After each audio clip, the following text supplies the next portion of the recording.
Okay, let's dive straight into this. Welcome to this explainer. Today, we're unpacking something literally every single one of us experiences, but almost nobody talks about honestly. Jealousy. We're going to look at some absolutely fascinating behavioral science from the source material that completely reframes this feeling. We're taking jealousy from being this toxic, shameful emotion and flipping it into a highly precise, incredibly effective motivational tool. It's a total game changer.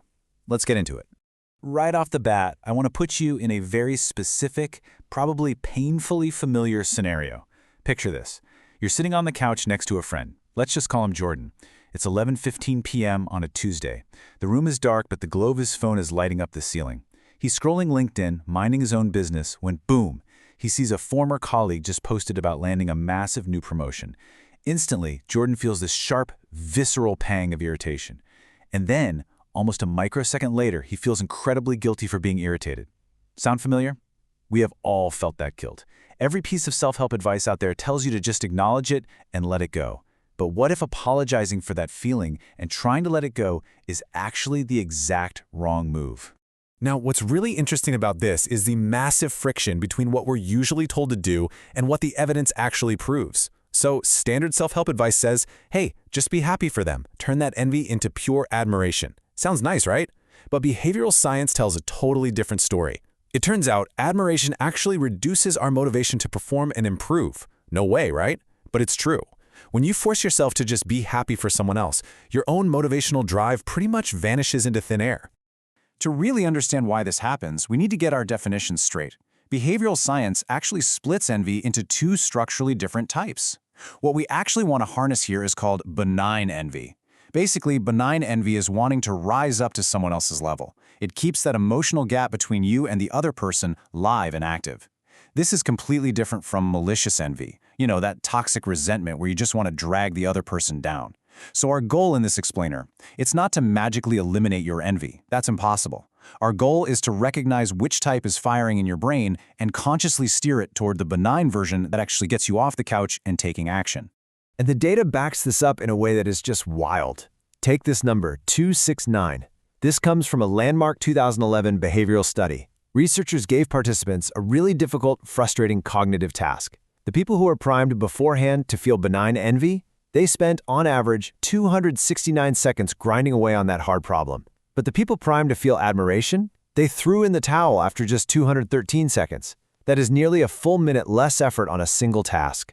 The researchers actually coined a term for admiration. They called it happy self-surrender. I mean, sure, it feels highly evolved and generous to just admire someone, but the data proves it reliably kills your engine. So the big question is, how do we make absolutely sure we're feeling the motivating kind of envy and not the soul-crushing, destructive kind? Well, it all comes down to what scientists call the deservingness appraisal. I like to think of this as a hidden switch in your mind. If you look at someone's advantage and feel like it was totally unearned, like it was just handed to them, you flip the switch toward malicious resentment. But if you look at their success and actively acknowledge that they work their tail off for it, it flips the switch toward benign, motivating envy. Simply asking yourself, did they actually earn this, acts as a conscious override, steering you away from bitterness and straight into motivation. I actually want to pause for just a second here. Let this brilliant quote from the source material really sink in. Envy isn't the emotion to fix, ignoring what it's pointing at is. Wow. This right here is the absolute core paradigm shift we're exploring. We have to stop treating envy like a fire we desperately need to put out and start treating it like a highly specific flare pointing directly at what we genuinely want in life. But of course, we're living in the real world, and there is a massive modern obstacle standing in our way. Have you ever wondered why spending just, 10 minutes scrolling a social feed can leave you feeling so utterly hollow and incredibly resentful? Look, it's not an accident. The very architecture of social media sets a systematic trap. It is literally designed to convert our natural, potentially helpful, benign envy straight into its toxic, destructive counterpart. Let's walk through the mechanics of this trap together, because once you see it, you can't unsee it. Step 1. Platforms inherently curate effortless outcomes. People post the finish line, right? The dream job, the perfect vacation, the six-pack, and they completely strip away the messy context of the struggle. Step 2. Because there's no visible struggle, your brain subconsciously reads that success as undeserved. It looks too easy. And finally, step 3, because it feels effortless and undeserved, malicious resentment fires instead of inspiration. To combat this, you need a quick micro-action. The very next time a highly polished post makes your blood boil, open your Notes app and write down one sentence. What would I need to know about their actual path of struggle? Force your brain to inject the context back in. So the crucial point we need to take away here is that envy doesn't just happen at random. It's what researchers call domain selective, meaning it only activates in areas that matter deeply to your own sense of identity. Think about it for a second. If you genuinely couldn't care less about corporate finance and your friend gets promoted to CFO, you don't feel a single drop of jealousy. Good for them. But if a colleague publishes a book and you've secretly harbored a lifelong dream to be a writer, oh man, suddenly you're incredibly unsettled. That means your jealousy is actually acting as a precise map of your own hidden priorities. To actually use that map, the source material suggests an incredibly effective exercise called the envy audit. It's a deceptively simple 2-column table, but don't let that fool you. It's powerful. In column 1, you write down 3 people you have genuinely envied recently. Then, in column 2, you write down exactly what they have that triggered you. Most self-help exercises ask you to brainstorm your goals based on some fake, aspirational image you have of yourself. But an envy audit, it builds a true values inventory derived from your actual, visceral, gut reactions. It completely strips away the self-deception and shows you what you genuinely, truly care about. Now, here's the catch. Even if you figure out exactly what you want, benign envy will only generate sustained effort if you truly believe you can get there. You've got to activate the control switch. In behavioral science, this means you need to believe there is a closable gap.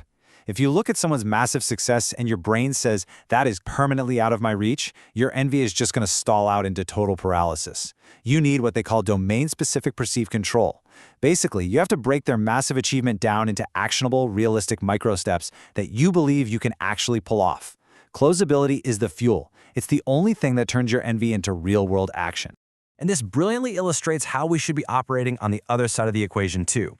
A fascinating 2018 Harvard Business School paper provides a perfect roadmap for what we should do when sharing our own success. It highlighted the massive difference between humble bragging and revealing struggle. If you just humble brag online, you are practically begging to provoke malicious resentment in the people reading it. But if you add literally just 2 sentences about a setback, a failure, or the genuine grind it took to get there, you completely change how people process your success. You activate that deserved switch in their brains, and you convert their natural resentment into benign, motivating inspiration. It's a simple tweak, but it's incredibly powerful. Before we wrap up, I quickly want to recalibrate a huge, pervasive misconception in the wellness industry right now. We are constantly told to use gratitude journals to stop comparing ourselves to others, right? Well, behavioral science shows that keeping a gratitude journal does not stop upward comparison. At all. Gratitude steers envy. It absolutely does not erase it. Practicing gratitude simply shifts the lens. Instead of feeling malicious envy, where you're sitting there thinking, I want them to lose what they have, gratitude tilts you toward benign envy, where you think, I want what they have too. It's a steering mechanism, not a magical cure for human nature. So what does this all mean for us? Well, remember that most difficult feelings we have are incredibly vague. They're cloudy. But envy? Envy names a very specific set of GPS coordinates. It points directly at exactly what you want. So the ultimate question I'll leave you with is, are you going to look up those coordinates?